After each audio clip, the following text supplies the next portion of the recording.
The counters are wiped, the dishes are put away, the blanket on the sofa is folded, and the room looks exactly the way you thought it needed to look. But you still do not feel settled. If you are a woman over 40 and your home feels heavy, even when it looks clean, that feeling may have little to do with dirt. A room can be tidy while your mind is still carrying reminders, decisions, routines, and responsibilities that no one else can see. In this video, we are going to look at 7 reasons a clean home may still feel emotionally demanding. This is not another list of things to scrub or organize. It is a way to understand why doing more has not always made the space feel lighter. Many of us learn to treat discomfort at home as a cleaning problem. The room feels off, so you straighten it. You still feel tense, so you clear another surface. You still cannot relax, so you assume you missed something. Sometimes what you missed was not an object. It was the amount of responsibility still moving through the room with you. Clean describes the condition of a space. Calm describes your experience inside it. Those two things can overlap, but they are not the same. A kitchen can have clear counters and still make you think about tomorrow's breakfast, the groceries running low, the appointment that has not been confirmed, and the container that belongs to someone who needs it back. A living room can be neatly arranged and still feel like the place where you fold laundry, answer family messages, and keep an ear open for what everyone else needs. Nothing looks wrong, yet your attention never fully comes to rest. That does not mean you are too sensitive or ungrateful. It may simply mean the space is giving you more signals than its appearance suggests. A room can feel restorative, demanding, or unfinished, even when it looks perfectly presentable. The way a home is experienced matters not only the way it photographs. So before asking, "What else should I clean?"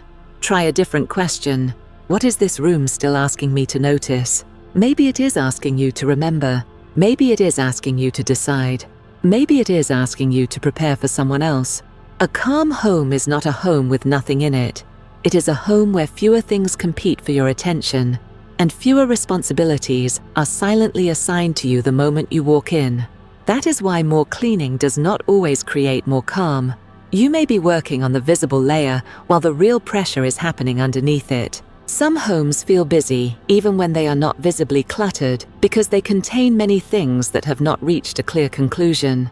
There is the return by the door, the paper that needs a signature, the shirt that is not clean enough for the closet but not dirty enough for the hamper, the basket filled with things that belong in several rooms, the appliance you may keep, sell, donate, or repair, just not today.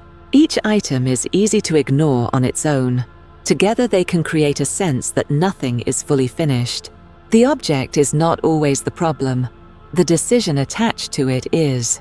You may not think about that paper every time you pass it, but you recognize that it still requires an answer. The same is true of the bag waiting to be unpacked. That does not mean a calm home must be empty. It means unresolved cues may ask more from your attention than things with a clear status. There is a difference between an object that is resting and an object that is waiting.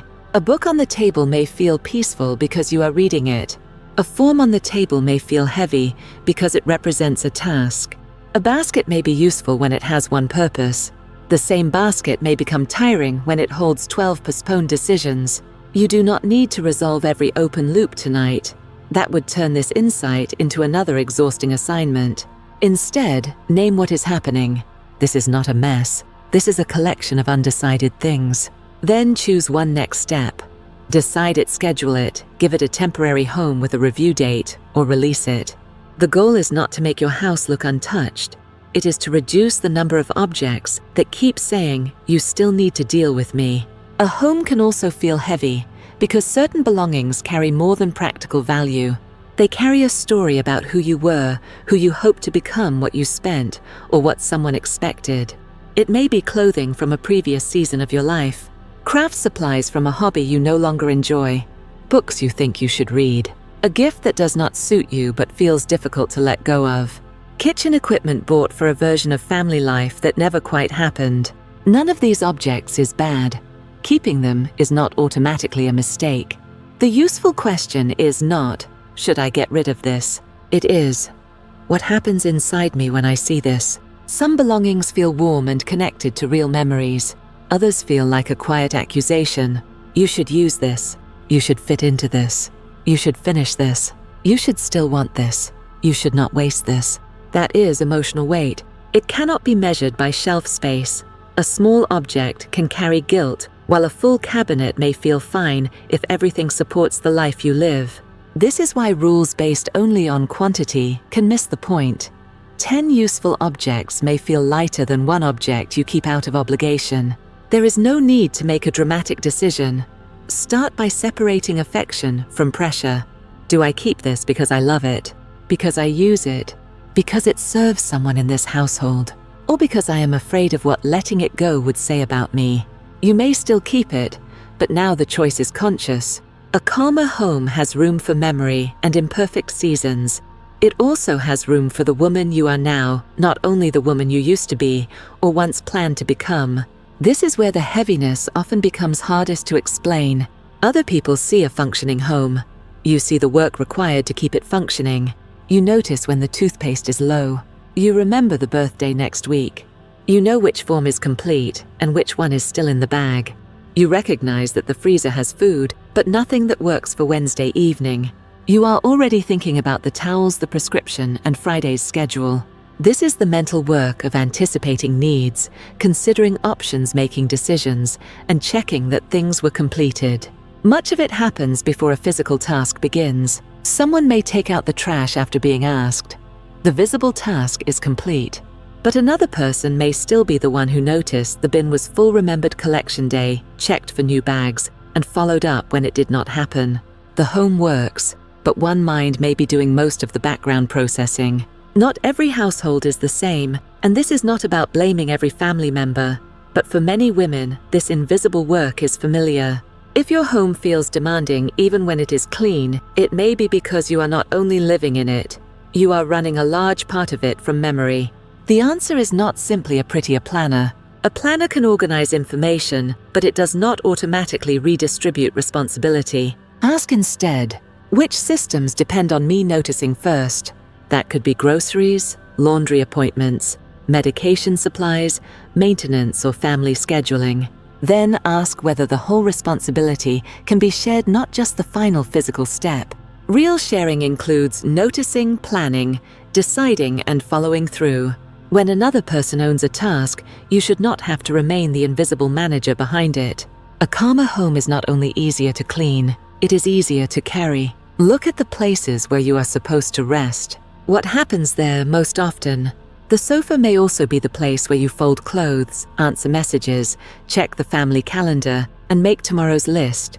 The bedroom may hold a laundry basket, paperwork packages to return, and a phone filled with reminders. The dining table may move from meals to bills to planning, without ever having a clear ending point. Over time, a space can become associated with what repeatedly happens there. You sit down, but your attention remains in task mode because the room still contains the tools and cues of work. That does not mean you need a separate room for every activity. Most homes do not have that kind of space. The goal is not more square footage. It is a clearer signal. Could one end of the sofa stop being a folding station after a certain time? Could papers leave the bedroom even if they move into one tray elsewhere? Could the dining table have a simple closing routine? Could the laptop be put out of sight when the workday is over? One small boundary can change how a space feels. You are not trying to create a magazine-perfect retreat. You are creating one place where unfinished work is not allowed to spread without limits. That place might be a chair by the window. It might be one side of the bed. It might be 10 minutes at the kitchen table after task items have been placed in a closed basket. Your rest space does not need to look luxurious. It needs to stop giving you instructions. Sometimes a home is arranged around everyone's needs except the needs of the person who maintains it. There is a place for school bags, a place for sports equipment, a place for someone's work setup, a place for the television, pet supplies, and family calendar. But where is the place that supports you? Not a place where you supervise, not a place where you prepare, not a place where you sort something while pretending to take a break. A place where you are allowed to be a person rather than the household's organizing function. For some women, this question brings up sadness. The house contains evidence of their labor everywhere, but very little evidence of their comfort. You may have stocked the kitchen and remembered the details, Yet when you need a place to land, every surface seems to belong to a task or to someone else. This is not an argument for buying a special chair. It is about making your presence visible in the home. Maybe you keep one shelf for books you are actually reading. Maybe one drawer is organized around what makes your morning easier. Maybe a lamp is positioned for your comfort. Maybe the family learns that when you are sitting in one place, you are not automatically available to solve the next problem. The space can be modest. What matters is the message. Your needs are not an interruption to the household. They are part of the household. A home becomes calmer when it stops treating one person as the support system for everyone else and begins offering support back to her. This may be the idea that brings all the others together. The room looks clean, but you still know what has to happen next. You know what will run out. You know what has been delayed. You know which routine depends on you. You know what tomorrow will require before tomorrow arrives. That knowledge follows you from room to room. So you stand in a tidy kitchen and feel tired. You sit in an orderly living room and cannot quite switch off. Then you look around for a visible reason and find none. It is easy to turn that confusion against yourself. Why can't I enjoy this? Why am I still unsettled? Why is a clean house never enough for me? But the cleaner may not have missed a spot.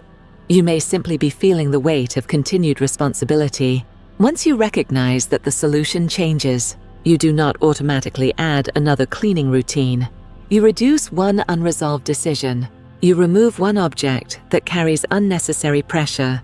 You close one work queue in a rest space. You make one invisible system visible. You ask someone else to own an entire responsibility instead of helping only after you direct them.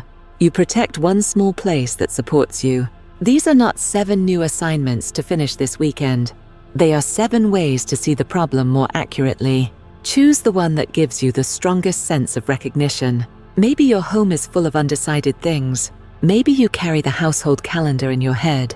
Maybe your bedroom never stops functioning as a sorting area. Maybe the house is designed around what everyone needs from you, with no clear place for what you need. Start there. Relief often begins when you stop solving the wrong problem. The counters may still be clean tomorrow. A basket may still be waiting. Someone may still need something from the store, and the week may still contain more moving parts than you would choose. The goal is not to make responsibility disappear. It is to stop confusing responsibility with mess, and to stop responding to every heavy feeling by asking more work from yourself. A calmer home is not necessarily the home with the fewest objects or the most disciplined routine. It is a home with fewer silent demands, clearer decisions, more shared ownership, and at least one place where you are not on duty. So the next time a tidy room still feels heavy, pause before you reach for the cloth or move another pile. Ask yourself, what am I carrying in this room that no one can see? The answer may be a decision, an expectation, a system or a responsibility that now feels like part of the furniture. You do not have to solve all of it at once. Naming it is already a change because it lets you respond to the real weight instead of polishing the surface around it. Sometimes the heaviness is not in the room. It is in the responsibility you are still carrying through the room.